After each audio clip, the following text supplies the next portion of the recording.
Welcome everyone to another episode of Big Brand MMA Podcast, episode 27. I know I was meant to start in 15 minutes and even later than that, but doing this for chat, I said I would, so here we are. Smells like beach in here. There we go. That's a thanks I get. Oh shit, yeah. So never do nice things, guys. Alrighty, 3 views already. That's good. Maybe I should start more often. Start early. So decent card. Actually, in terms of quality, maybe just the main card. Probably better than UFC this week. Bit of housekeeping first. Like I said in the previous UFC breakdown with Scrap Cap, there's no more competition, best bet competition. So don't have to put your comments down. One day I'll bring it back for much bigger money when the channel blows up, as like a thank you to my subscribers and whatnot. Other than that, we did the breakdown of the UFC on the UFC card. We didn't really break down the Bellator and the Cage Warriors though. So last week we both did good. Our best bet was Pocklet for Bellator, mine and Scrap. That hit with that crazy little submission. I think Scraps was the over in the Barton fight. A bit unlucky, he knocked Barton out. That was quite the performance. And then I can't remember what my second Bellator was. I don't think I had many plays. Oh, I think it was the start round 2 in Romero fight, but I didn't even play it. So there you go. And in Cage Warriors, we both had Trey Williams. $3.30 dog as the best bet. I mean, he ended up winning. Got a 10-8 as well. Amazing bet. Right, I shared it on Twitter, like on Wednesday or Thursday night, the day that I taped it. So if you're not following me on Twitter, right, or even on Discord, right, Big Steve, I'm giving out bets for free, right? I'm not a tout. I don't charge for a service. I do this full time. I literally give my bets and everything for free to anyone that's going to ask. So I'm just here to share the experience, share the wealth, so it doesn't hurt you. Like I used to be subscribed to some Patreons back in the day, and just out of curiosity.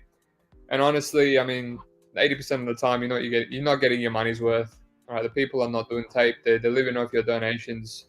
You're better off just learning the craft yourself, and it's not going to be overnight.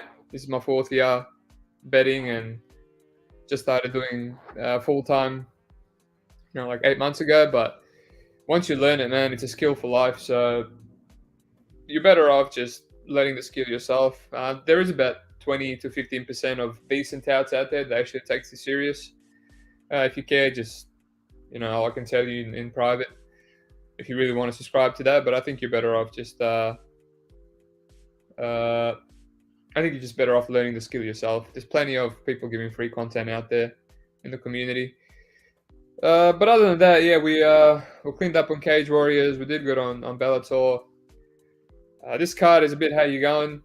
Pardon me, sorry, the UFC one is, but I think Bellator is not too bad. What is Sean? Oh, you're playing the lines that aren't there anymore. Yeah, but on top of that, some touts, tout lines that are not there. Opening lines, like I'm in Australia, I don't get anything close to opening lines. I get lines like 3 days after Americans. But it's just a scummy thing to do. Minus your subscription fees. Yep. Okay. That's enough of that. Let's get into it now. First fight of the night. Almeida, Ryan Lilly. I mean, bit of a... it's a dog or pass for me. Almeida is... his line is always unplayable for some reason, but he's not that good. He's not that good. $1.30 favorite here again. I don't know why. He's got that karate striking style. He's got some power, very elusive. He's got power as well. He's strong. Silverback is his nickname. Ryan Lilly on the other side, a bit of a salty record, 10-8, but he's fought some good opponents. He's fought Rafion Stotts, and he made it late against him. Yeah, it was actually a decent performance until he got finished with ground and pound in the 3rd round. Had a split with Vince Cachero, another good guy that was in the UFC. Lost to Albert Morales, Francisco Rivera knocked him out. He's got a lot of round 1 knockouts. He's knocked out Jordan Winsky. Just the power alone, from Lilly, this is a pass. It should be a pass. $1.30, but Almeida is not is not trustworthy. Right? He's not that good. You know, Lilly could be his toughest opponent, without a doubt, other than the person he lost to, the guy that wrestled him. So, whether other than over-unders, I can't even get a read on that. You know, never seen Almeida cracked. He's very elusive. You know, if Lilly can't land the big hand, the overhand usually goes over. So it's just, I think it's accurate, but I wouldn't fault a stab on a dog. But yeah, dog will pass in that one. That Chris Shawnor is gay. I mean, anything is possible. Not here to hate. Bobby Soriano the third. Miguel Pembet, another tough fight to call. I mean, Bobby not tough to call. I mean, Bobby should beat him. Miguel Pembet just really bad takedown defense, and Bobby's just got good striking, and he's got a good level change, and he's aggressive with his ground and pound. Over under is a 2.5 on Bet365 for me. Again, it's a bit of guesswork with Miguel. Like a very bad takedown defense, maybe a little bit hittable, but you know, Bobby's gone to a decision on Socrates and he couldn't finish him despite hurting him, and then he cracked that last card. That was an absolute can with one punch. It's just, I can't tell. I can't tell if his opponent's durable, if he's not durable, if he's going to get finished. So, yeah, the dog is a massive favorite pass, and over-unders, I just can't get a read. Suminko, Inaba, Nadine Mandua, actually a similar take here. Can't play. Inaba, absolutely unplayable. So you got to look at the 1.5, which is what's opened up on Bet365. Like a lot of these, Bet365 usually doesn't have prelim over-unders, so I was enjoying having these for once in my life. And that's the only reason I taped all these low-level fights. Otherwise, I wouldn't really waste my time. So I just know for a fact I'm not playing these juiced favorites. The under here is at Pick'em, right? And Inaba has had some close ones. Most of the finishes by ground and pound. She has a lot of clinches against the cage, a lot of clinch time.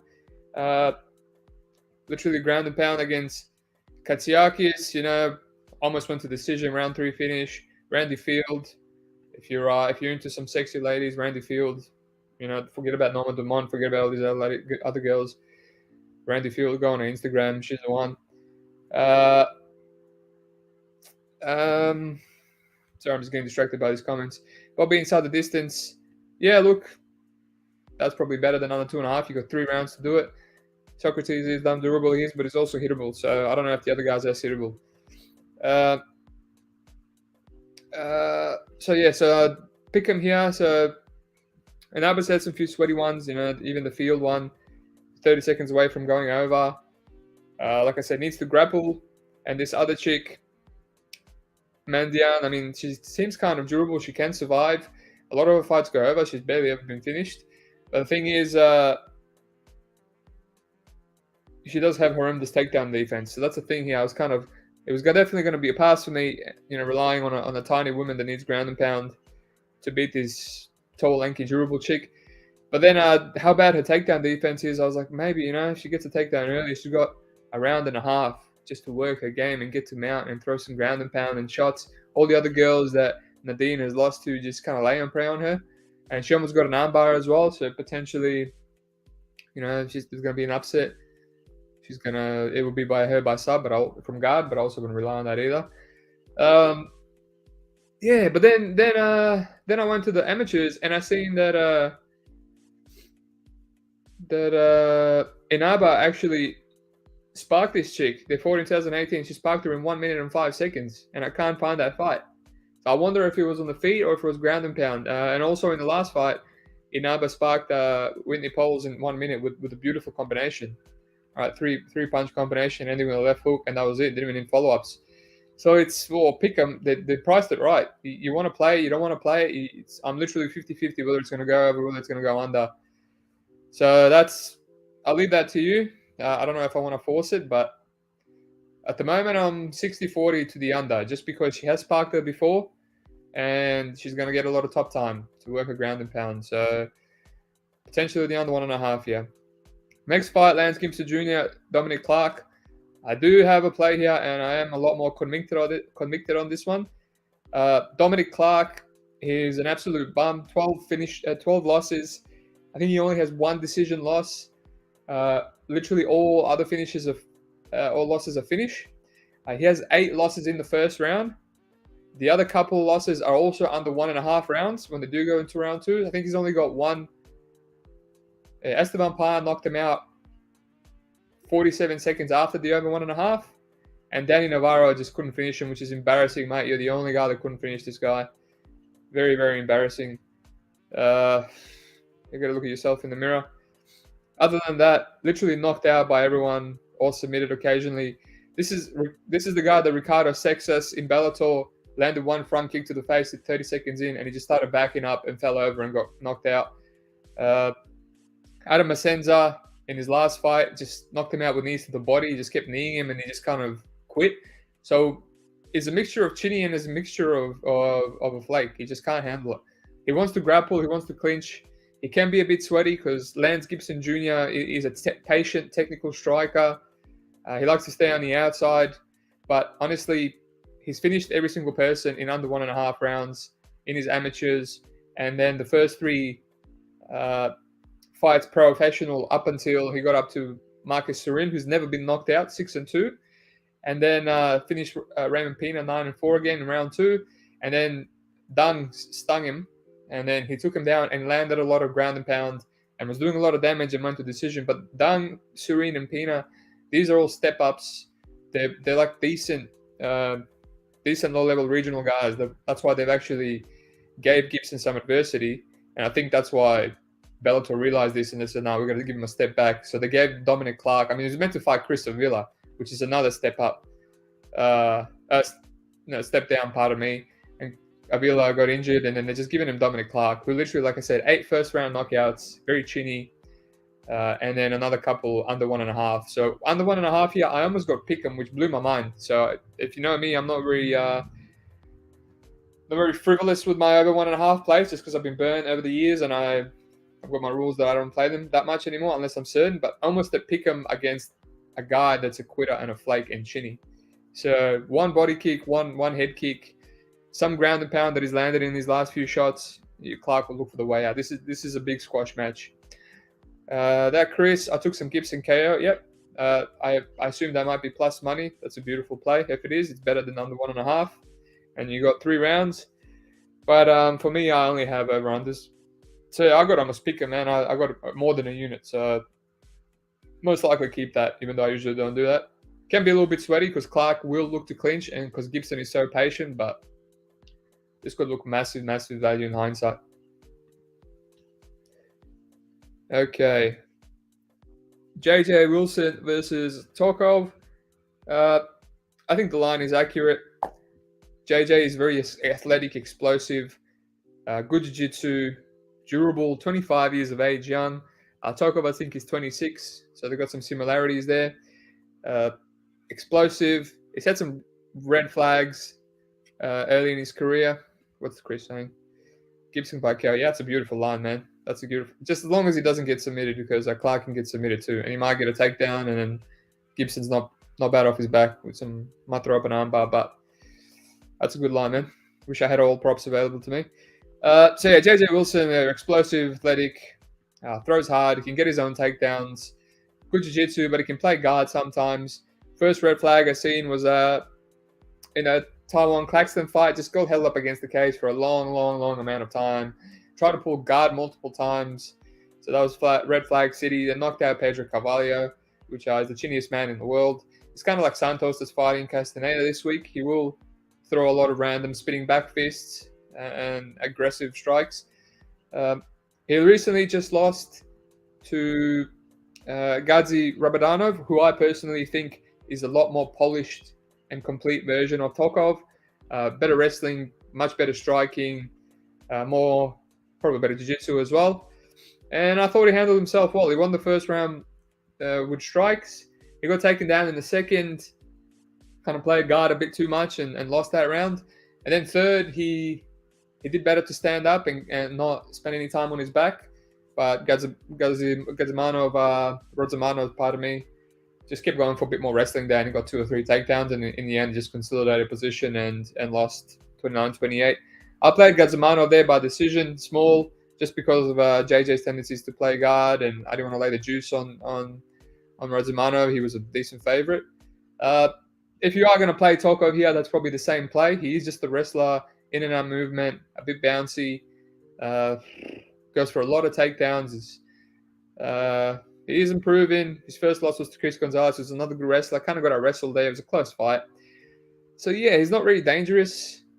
He beat Daniel Scatizzi. I thought about hitting Scatizzi there, but I thought it was going to be 29-28 either way, which it was in the end. Just a slightly better wrestler, but he got reversed there as well. I can see JJ being better on the feet, landing the more powerful shots, occasionally getting taken down by Tokov, getting up, maybe even reversing him. Now that I hear myself talking, I'll probably play JJ personally, just because, if he does what he did against Gudzi in the third and doesn't play guard and actually looks to get up and work his striking, he can probably win a close decision here. Tokov seems to slow down late as well, right? I thought JJ slows down too, but his round 3 cardio wasn't too bad in his last. So yeah, personally, I don't see much value at Pick'em. Might be close. But if you are going to hit anyone, if I was going to make anyone a slight favorite, it would be JJ because of his big moments, power, and jiu-jitsu, and etc., etc. Tokov just leaves a lot to be desired. Keone Diggs, Ricardo Seixas. Oh man, this fight. Seixas is just a tough guy to get a read on. All his tape is literally him taking bums down and using his jiu-jitsu. He's got a good jiu-jitsu acumen, apparently. Or he's him getting sparked, right? So, sparked by Christian Aguilera, pardon me. Let me see, Chris. I'm going to address you again, Chris. JJ decision was plus 85, pretty solid. Yeah, I mean, you can play both guys by decision. I honestly expected a bit better odds on the decision prop, personally. So yeah, Seixas, he wants to take down. He's got good jiu-jitsu, but he's either chinny or bad defense or both, right? Sparked by Christian Aguilera with one punch. Jacob Rosales just got in there and in a minute 50 seconds just pieced him up to a dominant KO finish. Dominic Clark, that's the guy fighting Gibson that I mentioned. He threw one up kick and knocked him out. That's the only win in his last 4 in Bellator, and I was a can as well. And then Mandel Nalla knocked him out as well. To be fair, Rosales, Christian Aguilera, and Mandel Nalla, all good strikers and all one-punch KO power. But everyone else is for their bums, and he got Aguilera's back in the first and held him there the whole time after Aguilera slipped. So he's just, if he can get his jiu-jitsu up, that's his game. He does not want to be striking with anyone because that chin and that boxing defense is a worry. Keone Diggs is also a grappler himself, southpaw. Right, he usually finishes people late. He's got very good control. He's got decent striking, I guess, but recently 2 striking battles against Daniel Vachel and Bobby King, and he lost both splits with literally 0 grappling whatsoever. So potentially goes back to the grappling, but hard to tell. If he's going to grapple Seixas, that's his strength. I don't know who's better. Probably Diggs is better, honestly. It's why he's such a decent favorite. Can he knock out over-unders? Can he knock out Seixas? I don't know, because he doesn't hit as hard as the other guys, but Seixas does give me the vibe that his chin is that bad. The under 2.5 is slight minus money. Maybe you play it because Diggs did kind of throw some hard shots at Rachel, and King is very durable as well. It did take him till last second to submit Derek Campos. I didn't want to tape that fight. I didn't tape anything past Diggs' last 2 because I didn't want to go too much into this fight because I knew it would be hard to get a read. So, yeah, Diggs probably wins, but if he tries to grapple here with Seixas, it could be a weird grappling fight where we finally see someone not knock out Seixas out. I don't know. Weird fight. Let's move on. Speaking of weird fights, Kadzimurad Bastayev, Khalid Mutazaliev. I know I can say that name better than that. Yeah, I thought I would like Mutazaliev here, just as a big favorite. Pardon me, no, Bastayev as a big dog. Mutazaliev is a fraud, Russian, horrible gas tank. Beat CB Dollaway in the UFC into a living death, and then got a USADA suspension and got cut. Horrible cardio. All his losses are by cardio death. I bet him early when he was close to pick him against Aguilar before the line got steamed, and I was sweating that one too. Just back and forth fight. Decent wrestler, did nothing against Adams, who is just leaves a lot to be desired. Adams just sticks and moves, and has point finding decisions. And he hurt him in round 1, and then just won the second round, and then lost the third because Khalid actually decided to wrestle late. I think he was scared of gassing. That's why he didn't wrestle. Bestayev, on the other hand, is flaky, he's chinny, he's not hard to take down. His striking's improved a bit. He's very long, he feints, he kicks from the outside. And despite trying to fight long, he's very hittable still. He's been knocked out by a lot of people. Yeah, they're good knockout punches. You got Hawes and the dude in the LFA with not the best record. I'll find his name now.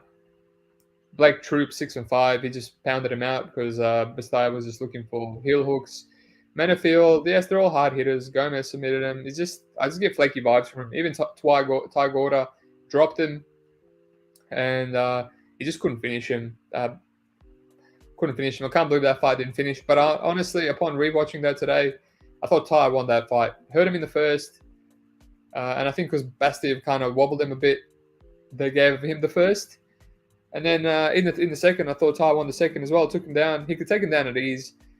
If Murtazaliev decides to use his wrestling here more than he did in the Adams fight, he can easily get takedowns. But he's just so untrustworthy because he's at this line and just being so gassy. And I don't know.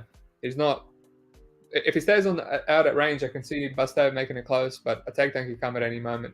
I think the over 2.5 at Pick'em is just perfect. It's either finishes over or it's 50-50 for me. I don't know. Either Khalid grapples him to a decision, or Bestayev just locks his guard. I don't see Bestayev submitting him. He couldn't submit Ty after hurting him. Another shit show fight. It's a dog or pass. I want my dog to be a bit less flaky if I'm going to hit Bestayev. This could be a perfect live bet fight, but I won't be having that. Richard Palencia, CJ Hamilton. Honestly, I see some people on, checking Palencia and parlays. He's a decent boxer. He's got a good leg kick, good cardio. He's a bit of a grinder, solid wrestling, not the best control. He just leaves a bit to be desired, hence why he has a lot of decisions. $1.35 is not as juicy as some of the other favorites, but honestly, I see some people shitting on CJ, but CJ's not bad, man. You watch his tape. Yeah, he's losing a lot, but he's had a rough run. Look at his run, man. Jimmy Fleek, Jordan Espinosa, Casey Kenny, Magomed Magomedov, and Mateus Matos. That's his 2 Bellator fights. So they're really just using him as a springboard in Bellator, I feel. And if you look at the matchup, Richard Palencia wants to wrestle, he wants to grapple, he wants to take you down. You just have to watch CJ's fight against Magomed. He got up. Magomed took him down. He got up. He put on a guillotine. He got his back. CJ survived, got up as well. He's just a typical explosive, strong guy. He's got in and out movement, kind of like Cruz, hands low. He's athletic. He's explosive early. And like I said, Magomed couldn't get anything off. Mateus Matos is a really good fighter and a good black belt. Couldn't get him down in the first. Had to resort to landing a hook and knocking him out in the second. So if you are relying on Palencia to use his wrestling and whatnot, I think it's going to be a bit sweaty early for a $1.35 favorite. I do think Palencia potentially still wins more often than not. He's just got that greed wrestling style. He's fought some good guys. He's fought Begoso, who's just lost to the Basharat brother on Contender Series. Begoso hit him twice, and he also put his neck. In the worst, in Begoso's best weapon, which is the guillotine, and survived. So I think he's going to be hard to finish. I think CJ is going to have to win a decision here, which the longer he goes, the worse it is for him. But it's sweaty, man. It's sweaty. Palencia, I think people are underestimating CJ here. Maybe he's coming in for a paycheck because it's 35. But what I saw against Magomedov and Matos, he potentially wins round 1 at a high clip, and then he's just sweaty. But I think he still loses rounds 2 or 3. I think his cardio is not the best.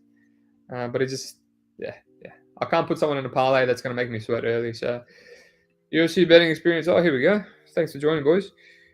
Live sport pass round 100%. That's if this was UFC and I had live betting, that's the perfect spot here. but I don't. Black Explosive, yes, that's what I was going to say, but I don't want to get cancelled before I've even started. So, let's go, move on. Max Roshkov versus Hamill. Interesting fight. I was pumped to tape this one and see what Max has been doing since quitting on the stool.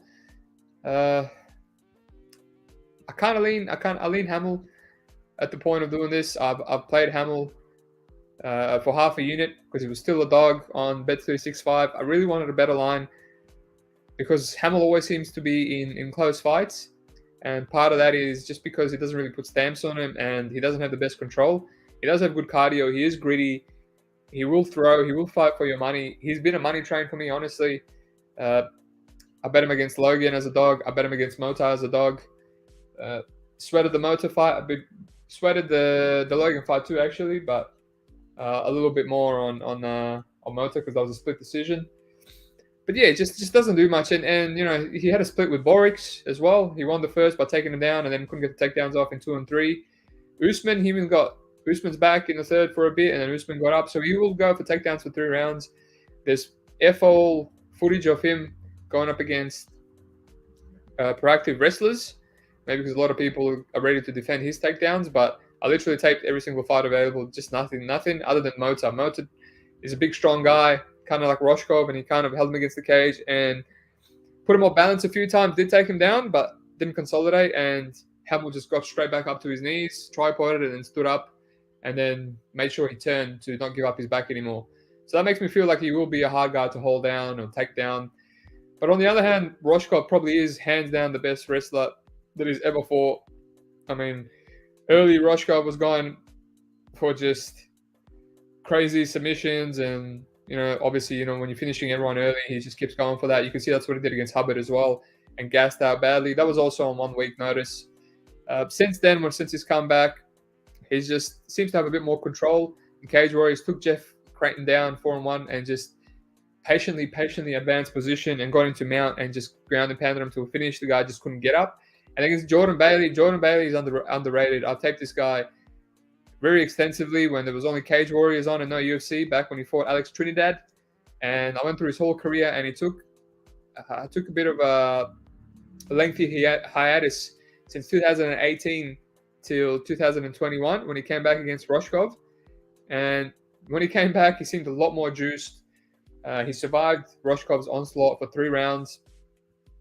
And then he submitted Alex Trinidad and just beat JJ Ambrose. So I think he's a bit of an underrated fighter, this Jordan Bailey, despite his 8-5 record. But yeah, Roshkov couldn't finish him, but he just controlled him for 3 rounds. And I do get a bit of flaky vibes from Roshkov, but in that fight, he proved that he can, keep composed and win a 3-round grappling decision and not lose his cool and not gas, not flake out. But again, Bailey didn't put up much of a resistance in terms of striking, and when he did strike for a bit, Roshkov still looked quite awkward. He didn't look comfortable on the feet. The reason I played Hamill is just I think that it's just the volume and the output, right? If Roshkov takes him down, and if Hamill can't be held down and he gets up, he's just going to put him on him with the strikes. And I think Roshkov might have some bad tendencies, some bad body language, not looking comfortable shooting for takedowns. I think he will get him. Just because he's such a good wrestler. And again, I've seen Hamill get taken down by Mota for a very small, short period. But I think Roshkov can get him at least in round 1. But then there's big question marks. This is just kind of like a stab, half-unit stab. I don't have massive confidence. Again, I would have liked better line on Hamill because this fight is very close. The odds are very close, and he always fights very close. But another perfect live bet fight, if you have live bet, this would have been beautiful. But I just think Hamill in round 3 is potentially going to have the best round. Roshkov, best first round, but Hamill can look a decent favorite here. If he gets up every single time and doesn't get submitted, Roshkov has very good head and arm series. It's amazing. He's a good grappler and a good wrestler. So I'll take Hamill. At the moment, I have half a unit at barely dog odds. I don't want to play decision because, round 3, even though it doesn't really hit hard, I think he has underrated power, Hamill. I think maybe, you can't get that flakiness out of your brain with Roshkov. He's finally potentially going to get some more adversity. So I don't want to play decision and just watch him quit again. So Hamill for me, it's light dog. Live bet would have been perfect. Islam Mamedov, Nick Brown. This is one of my first bets. Islam Mamedov, never been impressed with this dude. I was actually going to fade him against Benson in his hometown just because he's just so many split decisions, right? Split to Brent Primus, split on the regionals, or even if they're not splits, they're just decisions. Like he's a bit of a fraud Dagestani, or not really a fraud Dagestani, just a typical Dagestani, really. There are a lot of them just grab onto you and take you down over and over again and don't really do much else, despite all their athletic advantages and grappling advantages. But yeah, I was going to fade him against Benson, and then last minute, someone I respect, said Magomed by decision. I was like, no, it's minus money, but I guess that's his best path. So I just ended up hitting that and watched that fight. Watched myself get robbed there. He puts himself in submissions. He put himself in a lot of submission against Primus. I'm still not on the massive train that old mate Primus won that. Yes, I get attacking from the back, but it was a hard fight. It's a hard fight to tell. He submitted Matu Mazulmian, who's 10-1. He's actually a decent fighter. He's a minion, I think. I submitted him in round 3, but he got dropped before getting that knee bar. So I've seen it hurt. I've seen him go to close decisions where he's got 3 rounds of top time just because he's constantly defending submission attempts. He submitted Zach Zane in his last fight. That means nothing. Draw with Loic Radzimon, who's a good fighter. Had another split against Yields Jaroon, who is he's a kickboxer. Jaroon has fought that Sam Patterson and lost to Sam Patterson, who was on Contender just recently. So okay competition, but just way too many close fights. And obviously he's always the favorite because of his name. Obviously what he does works, right? He's 21-2. And Nick Brown on the other side. Nick Brown, I was looking to fade him against Nalo, but I passed. There was just something about his grittiness. He just seems like a geriatric old man, but he cracks hard. He's got very good jiu-jitsu. He's got a wrestling background. His takedowns are not the best. He mostly gets trips and body locks, but his explosiveness is not the best. He's definitely not black explosive. But he cracks hard. He cracks hard, and he's fought a who's who of our competition on the regionals, right? And he knocked out Sydney Outlaw like 8 years ago with one punch in 25 seconds. He had a split with Cameron Van Camp. That was a long time ago. It's just he knee-barred Troy Lampson, right? Lost to John Gunther. That's a worrying sign. Probably by wrestling. I can't find that fight. So that's the thing. He can be taken down, right? He submitted Trey Ogden in the first round. Ben Eagle is a really good submission guy, and he just had a good grappling back and forth fight with him. Was in some deep arm bars and triangles, and he just got out. Astros Estrozoulas had a brutal 5-round war with him. Submitted Bobby Lee and just knocked out Mandel Nalo, which is a very, very impressive fight result, pardon me. So he got wobbled by Nalo, but I mean Nalo is so slick and smooth and a lot faster than Brown, and he was always going to have the speed advantage. But Brown, like I said, he's so gritty. You can hurt him, you can take him down. He looks to invert. He's constantly inverting, looking for legs, knee bars. Got a very good knee bar. Magomed's never been submitted, but he has been in knee bars by Benson. I've seen him in a lot of guillotines by Benson. It's just I'm not overly confident, right? Just because I can see Nick Brown giving up takedowns, just the way he is. He also gives up position for a jiu-jitsu fighter. For a decent black belt, Nick Brown does give up positions, even when he gets backs. For a high-level black belt, I don't expect that from him. Maybe he's more of an inverter, off the bottom type guy. But so yeah, I definitely see Magomed getting takedowns here. But the fact that Brown can crack, the fact that he's gritty, he's been tested, he's durable, he'll fight for your money. On the bottom, he's going to invert, look for heel hooks, look for knee bars. I had to play the number here. So I got half a unit. I had a quarter unit on Nick because when I put it on, I wasn't too confident. And then it went up to $3.25, so I add another. So I got half a unit on Nick Brown as a dog. It's a no-brainer. Yes, he's going to give up takedowns like everyone else against Magomed, but stuns him once. Keep looking for submissions. This is a number play. Even if he goes to decision, Magomed Magomed I don't see him getting a 30-27. So this is a numbers play for me. Juan Anceleta, Enrique Barzola. Man, I really this is like a mirror matchup. Both guys with good cardio, good wrestling, but can't really hold anyone down. Can be taken down themselves. Can't be held down. They're good at getting up, exploding. Usually break people down with their cardio later on. The only difference is Barzola will pressure box, while Juan Archuleta will bounce around, stick and move on the outside, and blitz in with looping overhands. To me personally, I thought Archuleta was a bit sloppy. He got shut out quite easily by Pitbull. I mean, with his cardio and wrestling, etc., I thought he could do better against Pitbull, but he just kept running into counter shots. And same as Pettis. Pettis just pieced them up. Just couldn't really control Pettis. So that's his main weakness, but he kind of looked improved against Ruffian's Thoughts. He was taking Ruffian's Thoughts down, which is impressive, and his hands looked a bit faster, a bit cleaner, which, I mean, at 35, he still seems to be improving a bit.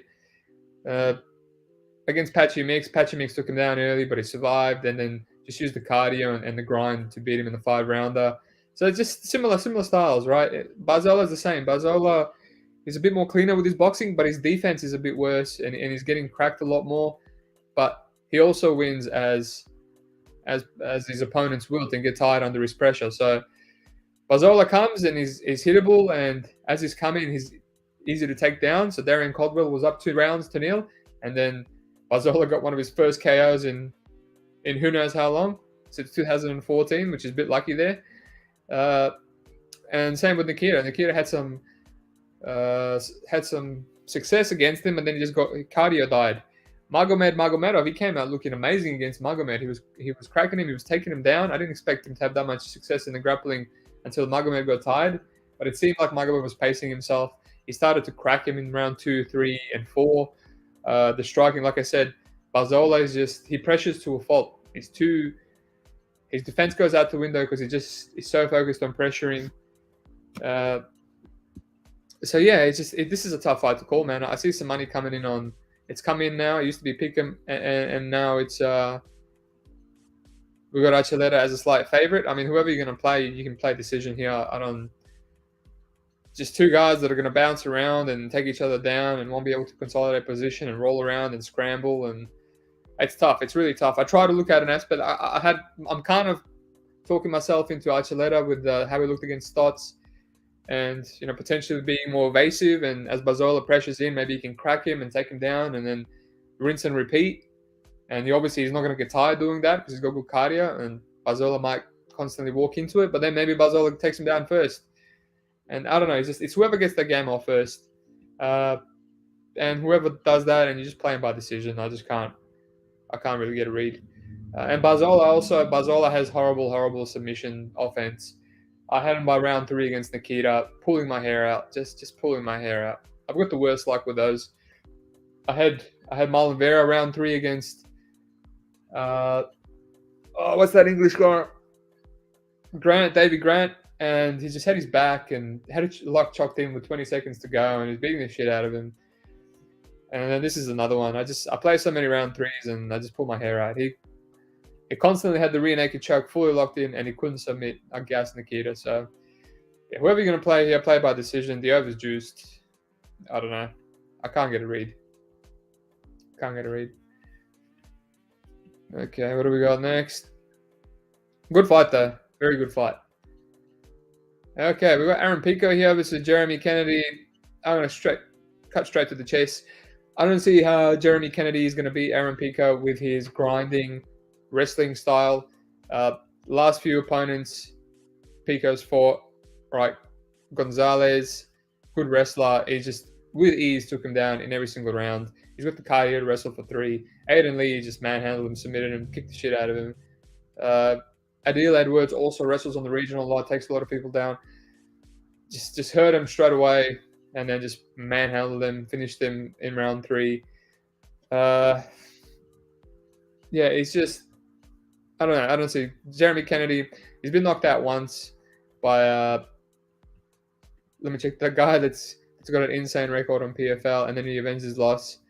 I just looked into that guy again. I always get intrigued by that dude. Oh, sorry, he's been knocked out by Volkanovski. I was actually there live in Melbourne, I think it was, watching that fight, and that gave me a bit flaky vibes. I had Kennedy as a big dog there just because he was doing me good. He came into the UFC and he was grappling everyone, and he was undefeated. I was like, as a massive dog, I'm sure he can out-grapple Volkanovski. This is before Volkanovski exploded. But yeah, he looked a bit flaky there, not moving when the ref was telling him move. You got to move, improve your position, just cover it up. He got knocked out by this Luis Laurentino guy who's 35-4, but that guy has a lot of cans on his record. And yeah, that was a clean knockout. He landed the hook and then landed the head kick, and he just fell back. So haven't really seen him properly hurt since. Matt Bassett's not the best fighter. Adam Borics just kind of shut him down. Didn't really land anything clean. Adam Borics a lot more recently, just throwing a lot of body kicks and jabs. So yeah, I think personally, Pico by KO, not even by KO, just by finish. It's plus money, man. So I know old mate almost survived, and let's see, old mate Edwards almost survived. Well, not really. He had a whole 5 minutes in round 3, but he was eating a lot of damage. I don't know that Kennedy has as much durability as that. Gonzalez survived, but he's very durable. Aiden Lee got the shit kick, didn't survive. The Hezers didn't survive.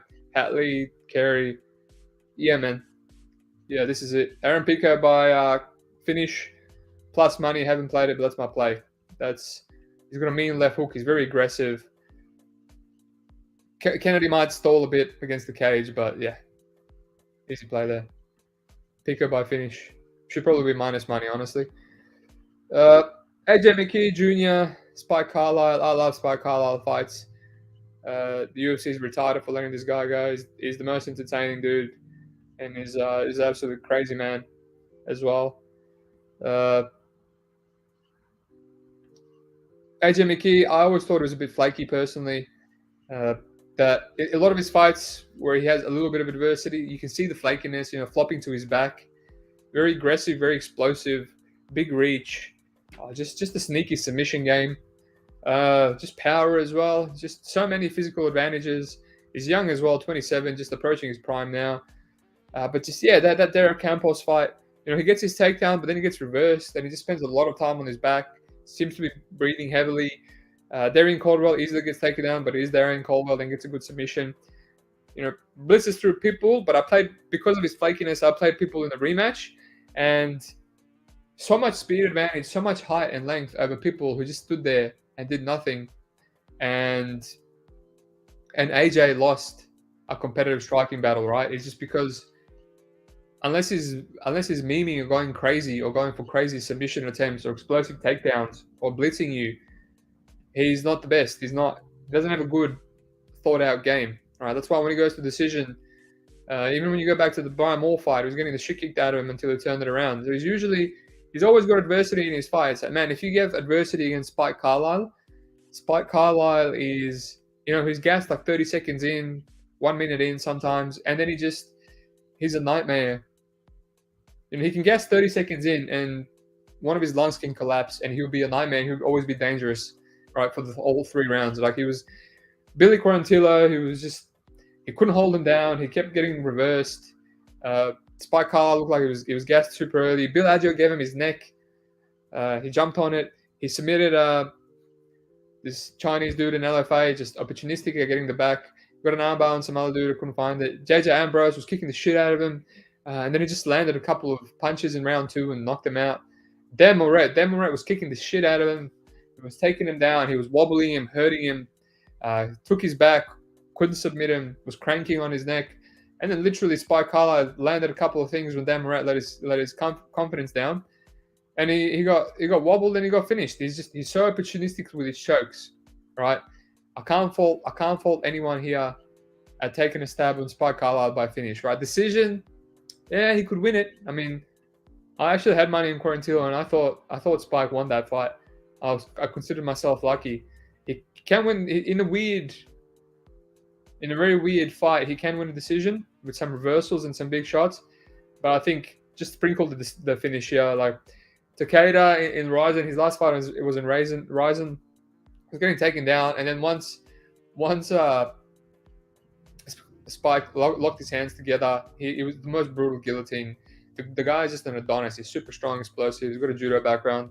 So yeah, I was thought about the over-unders, but it's just probably the over or plus money is the way I would go. But this is such a volatile fight. You know, Spike's never been finished, but if anyone's going to finish him, it'll be someone like AJ McKee, like a absolute athletic beast. But yeah, it's just volatile for me to hit it. But if you're going to hit it over 1.5, if you want a sweaty over 1.5 and plus money, I can't blame you.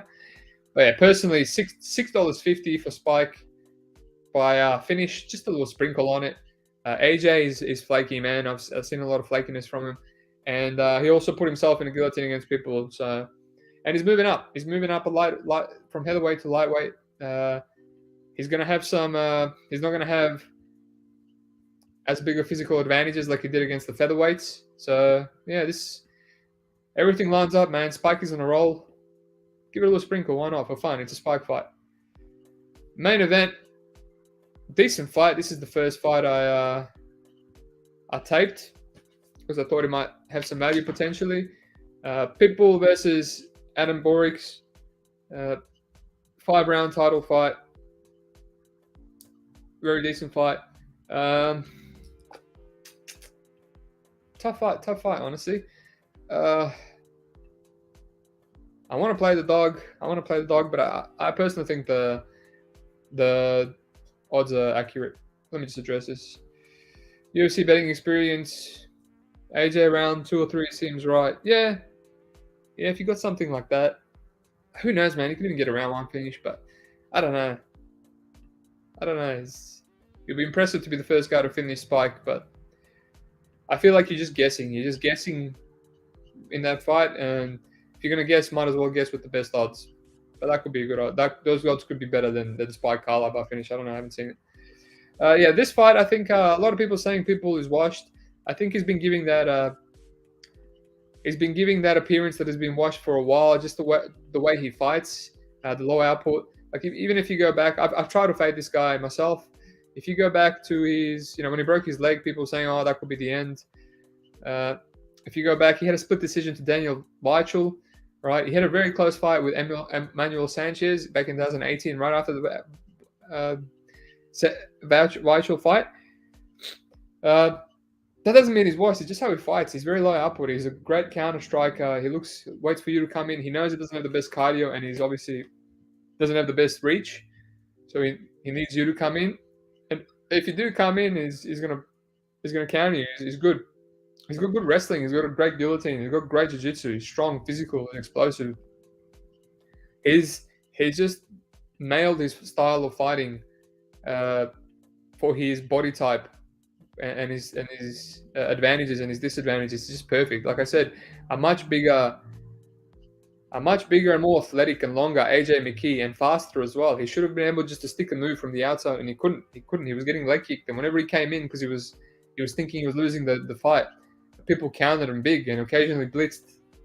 He occasionally blitzed to seal the round with the judges, and when he got taken out, he got locked in the guillotine to lock in the round. So he's a weasel. He knows how to win these rounds. And yes, he had split decisions to Rachel, and Sanchez, who has insane amount of volume, was doing good because of that. But then he resorted to his wrestling, right? And Borics can be taken down, right? After that, he knocked out Chandler. He just kicked the shit out of Archuleta. He finished Carvalho.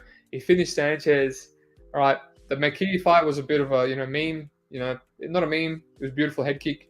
Anyone can get caught, right? Borics can catch him, but I don't think he can guillotine him, to be honest. After that, so he's going to have to put him out cold, which not many people have done. Literally no one.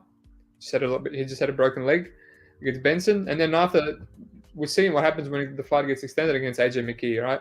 So Borics, yes, I can see people playing Borics because he's a dog and he looks improved, especially in that in his last fight against Mads Bernal.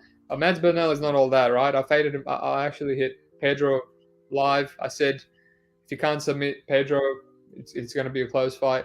He's just like a young Gaethje, man. Come forward, he hit a lot of shots, no defense, doesn't practically wrestle. So it was a good matchup for Borics, right? Borics sticks and moves. He just jabs and leg kicks. He's fine staying on the outside. So this is an interesting fight. It's got two guys that are fine staying on the outside, right? Pitbull and Borics. Borics is longer. He can probably kick him and jab him. Stay on the outside. He's probably not at risk of getting knocked out. I've never seen him hurt or wobble. He seems to have a very good chin. So I guess I can see the dog. I personally had money on Borics as well, and then I cashed out just because I had to put all the money on the under 1.5 in the Gibson fight, and I'm just throwing money around different accounts. Yes, I agree with Bernal. That's what I said. He is horrible. I still had people rush go parlay. Let's go. Yeah, maybe. Yeah, I mean, you got a lot of good lines there to be parlaying around. You can just hit them all single, but yeah, to each their own. Yeah, like I said, I can't fault anyone hitting Borics, because the way the fight this is going to go, people's going to have to blitz in to come inside. He's giving up. What is he giving up? 65.5. 5 inches of reach. Borics wants the outside fight that people's going to give him. But then the thing is, people hits harder. Borics was hit a bit by Bernal. Borics can still be taken down. That always used to be his weakness. He's improved it. He still can be taken down, though. He's been taken down by Hamill. Had a split decision to Hamill, which is way too close. Got taken down by Kennedy multiple times in the first. Got taken down by Mads as well. Unfortunately, Mads didn't proactively wrestle. It's just... I still feel like people should be the favorite because he has that wrestling upside and he has the 5-round experience of how to win. He's not the first guy that he's fought that was going to stick on the outside against him, that was bigger and taller and longer than him. All right? And if he wants to proactively wrestle, he can to get Borics down. Yes, Borics will stand up, but, it just keeps the rounds close. And the other caveat on why I'm hesitant to hit Borics at slight dog odds, if he was a bigger dog, yes, but slight dog odds, I think it's kind of accurate, is because he also fights close himself, right? It's just all decisions, right? Hamill split decision. Eric Sanchez, we have to just see him get a knockout on Cage Warriors, but Sanchez is, just a decent regional fighter. Really should have done more against him. Jeremy Kennedy, decision, right? Mads Bernal, that was probably his most impressive. It was a unanimous, but again, it was a style that Bernal will come in and eat all his shots. So it's just tough. It's tough. Maybe the over here. Let me see what the over is. I said the over, but I never even looked at it since it's opened up. Ooh, over 4.5 is minus 74, 76. $1.76. Just under pick'em odds. It's barely plus minus money, but it's 4.5. I mean, that's almost the whole 5 round. I mean, I know Borics can handle damage. He did get hit a lot by Bernal. That's the thing. And Bernal was working the body as well, and people will work the body too. It's tough. It's tough, man. It's a tough fight. I don't even want to say it's a dog or pass. I don't know. If you're going to play Borics, I reckon 4-5 with decision. I reckon the only way he gets a KO is his flying knee. He does throw his flying knees a lot, almost as much as his jabs. But, yeah. I just think this is going to be a very slow-paced fight early. Both guys fight on the outside the way they want. And, yeah, maybe 2.5 might be a bit better. Pitbull is going to blitz. I do agree that he is potentially slowing down, but he has always had, some close split decisions. People that have a lot of volume. Borics does have volume. Yeah. I guess it is a dog or pass. I guess if I had better odds, maybe I'll play Borics by decision. We'll see. Just for the shits, and could be a good live bet. Could be like the the AJ fight. AJ was a favorite despite our people winning, so I had a more live bet there. So yeah, dog or pass. Really good fight though. Probably good fight to end the day on after watching some shitty UFC fights and the shitty main event. So yeah, I'll quickly run through it. What do we got? All these favorites, right? Well, Almeida, just a complete pass, dog or pass. Bobby Serrano should win. Shamika Inaba, I'm 50-50 on the 1.5. She's knocked out this girl before, but it's also pick'em. So Lance Gibson Jr. under 1.5 against the guy that can't get out of round 1. That's my favorite play. JJ Wilson pick'em, pretty accurate in my opinion. Koenig should win, or very wide. Bastayev, Mortazalev, two forward Russians, just pass. Not even sure if we'll go over or under. Palencia Hamilton should win, very juiced though. I think CJ will do good early. Rushkov, Hamill, very good fight again. I think Max can do good early, but he's got good control. I don't know if he can control Hamill. Probably not. Probably a close decision to Hamill. Nick Brown, got a half unit there. One of my favorite dogs. Yes, he's going to have a lot of adversity being taken down, and being at a speed advantage, but playing the number. Archuleta, Barzola, mirror match, can't get a read. Pico, I'm going to add that. That's a finish. Pico by finish plus money. 3 rounds to do it. Let's go. AJ McKee, Spy Carla, Dogger Pass. Tiny Sprinkle and Carla by finish. You got to do it for the memes. Pitbull, Borics, great fight. I think there's going to be a lot of staring, a lot of technical striking on the outside. Probably the over, potentially play the over, and then yeah, go from there. Maybe live bet it. So at the moment, my favorite plays are Gibson under 1.5. Man, if you can still get a good line on Bet365, $1.76. That's could potentially have it at -200. Right, this is a squash match. I love that, which not often that -1.5 is my favorite play. So that's all you need to know. And I told all my boys about it. Just so it's kind of like the Trey Williams fight where I told everyone I want everyone to cash in on it. So could lose. I'm not saying you can't lose, but I'm also not going crazy. Just a unit and a half because it is Bellator and 1.5 over 1.5. I've lost a lot of money on over unders on Bellator. So proceed with caution, but it could look like a lot of value. And then my number 2 bet is it was going to be Nick Brown, but I really love this. I really love this Pico by finish. If Kennedy can survive for 3 rounds, the onslaught the Pico brings, good on him, man. Good on him. But Pico by finish, I like that. So that's it. Not bad plays. Honestly, more confident plays than I do on this Bellator card than I do have on the UFC. So make of that what you will. Maybe that's a bad sign. Bellator just always burns me. Bellator, something about it. Personally, I think you just have to proceed with caution with Bellator. Proceed, even when they have squash matches, the squash matches lose a lot of the times. Upsets, it's weird shit happening. So proceed with cautions. I think some of those plays are really good, personally. Like and subscribe if you haven't. The channel's growing. I've updated my logos and whatnot. Next thing I'll do is I'll get a mic.